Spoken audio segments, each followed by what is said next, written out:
بسم اللہ الرحمن الرحیم۔ بیوی کا پیار والا نام رکھنا سنت ہے۔ نبی کریم صلی اللہ علیہ وسلم اپنے اہل خانہ کے ساتھ بہت ہی محبت کے ساتھ پیش آتے تھے۔ چنانچہ آپ صلی اللہ علیہ وسلم نے ارشاد فرمایا، انا خیرکم لأہلی، میں تم میں سے اپنے اہل خانہ کے لیے بہتر ہوں۔ ایک مرتبہ آپ صلی اللہ علیہ وسلم اپنے گھر تشریف لائے۔ اس وقت سیدہ عائشہ صدیقہ رضی اللہ تعالی عنہا پیالے میں پانی پی رہی تھیں۔ آپ صلی اللہ علیہ وسلم نے دور سے فرمایا، حمیرہ میرے لیے بھی کچھ پانی بچا دینا۔ ان کا نام تو عائشہ تھا، لیکن نبی کریم صلی اللہ علیہ وسلم ان کو محبت کی وجہ سے حمیرہ فرماتے تھے۔ اس حدیث مبارکہ سے پتہ چلتا ہے کہ ہر خاوند کو چاہیے کہ وہ اپنی بیوی کا محبت میں کوئی ایسا نام رکھے جو اسے بھی پسند ہو اور اسے بھی پسند ہو۔ ایسا نام محبت کی علامت ہوتا ہے، اور جب اس نام سے بندہ اپنی بیوی کو پکارتا ہے تو بیوی قرب محسوس کرتی ہے۔ یہ سنت ہے۔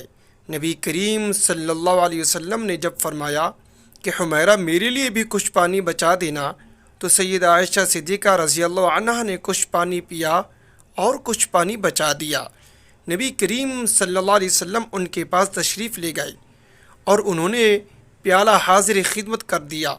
حدیث میں آیا ہے، جب نبی کریم صلی اللہ علیہ وسلم نے وہ پیالہ ہاتھ میں لیا اور آپ صلی اللہ علیہ وسلم پانی پینے لگے تو آپ رک گئے اور سیدہ عائشہ رضی اللہ عنہا سے پوچھا، حمیرہ تو نے کہاں سے لب لگا کر پانی پیا تھا؟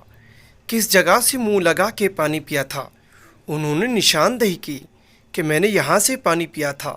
حدیث پاک میں آیا ہے کہ نبی کریم صلی اللہ علیہ وسلم نے پیالے کے رخ کو پھیرا اور اپنے مبارک لب اسی جگہ پر لگا کر پانی نوش فرمایا۔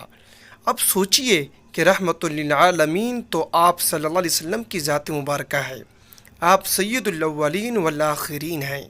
اس کے باوجود آپ صلی اللہ علیہ وسلم نے اپنی اہلیہ کا بچا ہوا پانی پیا۔